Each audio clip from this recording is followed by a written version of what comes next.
எல்லோருக்கும் என்னுடைய அன்பான வணக்கங்கள்.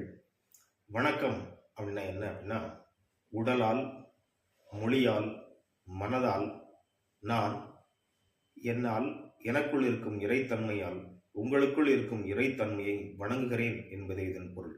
தமிழில் கூட முருகனை பற்றிய ஒரு பாடலில், உயிர்களெல்லாம் ஒன்றை ஒன்று வாழ்த்திடும் பொழுது அதன் உள்ளிருந்து வாழ்த்துவது உன் அருளன்றோ கந்தா, உன் அருளன்றோ அப்படின்ற மாதிரி வரிகள் இருக்கும்.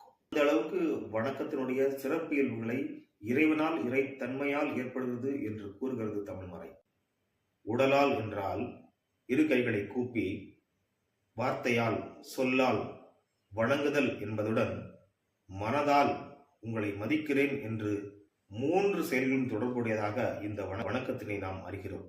எனவே மற்ற மொழிகள் இல்லாத சிறப்பு இந்த இரு கைகளையும் கூப்பி வணங்குவதற்கு உள்ளது என்றால் அது மிகையாகாது.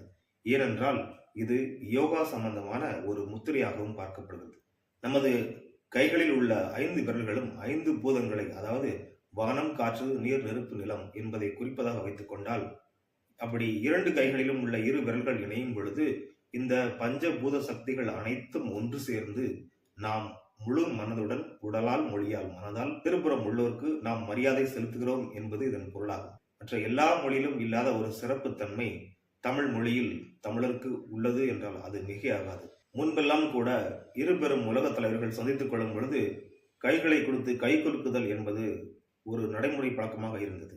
அண்மையில் பாரத பிரதமர் அவர்களின் வருகைக்கு பின்பு சென்ற இடங்கள்லாம் அது எவ்வளவு பெரிய தலைவராக இருந்தாலும் சரி, இரு கைகளை கூப்பி வணக்கம் செலுத்தியதன் விளைவாக இன்று உலகம் முழுக்க உள்ள தலைவர்கள் அனைவருமே ஒருவரை ஒருவர் சந்தித்துக் கொள்ளும் பொழுது நமது நாட்டின், நமது தமிழ் பாரம்பரியத்தின், இந்திய பாரம்பரியத்தில் உள்ள இந்த இரு கைகளை கூப்பி வணங்குதலை உலகம் முழுக்க அவர் கொண்டு சேர்த்திருக்கிறார் என்றால் அது பாரதத்திற்கு கிடைத்த, தமிழுக்கு கிடைத்த ஒரு பெருமை என்றால் அது மிகையாகாது. எனவே நாம் அனைவரும் ஏன் வணக்கம் செலுத்துகிறது, அதில் உள்ள நல்ல குணங்கள் என்ன என்பதை தெரிந்து கொண்டு ஒருவரை ஒருவர் சந்திக்கும் பொழுது வணக்கம் என்று சொல்வதில் எந்த ஒரு கூச்சமும் இல்லாமல் இரு கைகளை கூப்பி வணங்குவோம். நன்றி.